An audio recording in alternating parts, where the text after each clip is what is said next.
Assalamualaikum warahmatullahi wabarakatuh. Halo semua, perkenalkan nama saya Rafina ya. Saya dari Fakultas Matematika dan Ilmu Pengetahuan Alam, jurusan Biologi, Universitas Sriwijaya. Baiklah, di sini saya akan menjelaskan tentang struktur dan peran sitoskeleton pada eritrosit. Jadi, seperti yang kita ketahui bahwa sitoskeleton itu merupakan molekul struktural yang berperan dalam pemeliharaan bentuk sel dan menjaga struktur sel sehingga memungkinkan terjadinya suatu pergerakan organel, kromosom, silia maupun pergerakan sel itu sendiri. Nah, adapun struktur dan fungsi dari sitoskeleton. Nah, sitoplasma sel eukariot mengandung sitoskeleton yang berupa jaringan anyaman filamen-filamen protein yang cukup rumit. Sitoskeleton itu bertanggung jawab untuk mempertahankan morfologi sel. Selain itu, sitoskeleton juga berpartisipasi dalam pergerakan sel, baik pergerakan organel di dalam sitoplasma, pergerakan suatu daerah pada sel maupun pergerakan keseluruhan dari sel tersebut. Dan kalian tahu nggak sih, sitoplasma eukariot itu kan mengandung sitoskeleton. Nah, itu kan berupa jaringan anyaman filamen-filamen protein yang cukup rumit lah ya. Nah, terdiri dari dua rantai subunit globular atau biasa disebut dengan G-aktin yang berpolimerisasi, terjalin melingkar satu sama lain yang membentuk filamen protein helix ganda. Nah, filamen tersebut merupakan filamen aktin kan. Nah, yaitu protein yang terikat aktin itu paling banyak ditemukan di miosin. Selain miosin juga ada sih terdapat jenis protein yang terikat aktin lainnya. Ya, contohnya itu seperti spektrin, fibrin, filamin, diasolin, dan talin. Eritrosit atau sel darah merah merupakan sel darah yang terkecil dan paling banyak jumlahnya dalam darah. Eritrosit juga memiliki bentuk seperti cakram bionkaf.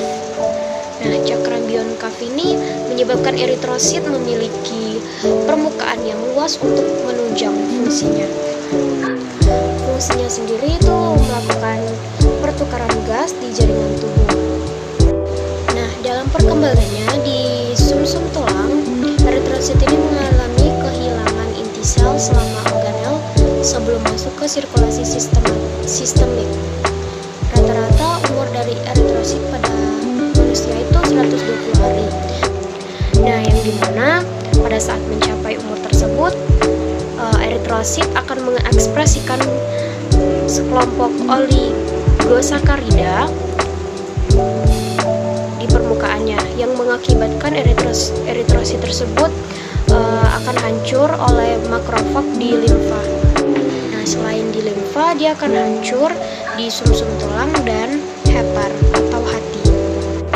Membran eritrosit tersusun dari 50% protein, 40% lipid, dan 10% karbohidrat. Jadi, dapat kita simpulkan, sitoskeleton pada membran eritrosit itu terutama disusun oleh protein perifer yang melekat pada membran eritrosit bagian dalam, yang kemudian yaitu membentuk jaringan kerangka untuk menyokong. Adapun dukungan dari berbagai macam protein perifer lain untuk membantu fungsi spektrin sebagai sitoplasma tersebut. Contohnya itu yaitu seperti ankirin, aktin, protein band 1 dan 2, serta protein integral. Contohnya itu protein band 3 atau anion transfer protein dan glikoporin A, B, dan C. Kelainan dari genetik itu juga bisa menyebabkan abnormalitas dari sperkin yang dapat menimbulkan manifestasi kelainan. Seperti halnya kelainan bentuk eritrosit yang mengarah pada terjadinya anemia hemolitik. Ya, mungkin itu saja yang bisa dapat saya sampaikan. Lebih dan kurang saya mohon maaf. Wabillahi taufiq wal hidayah. Wassalamualaikum warahmatullahi wabarakatuh. Terima kasih. See you guys.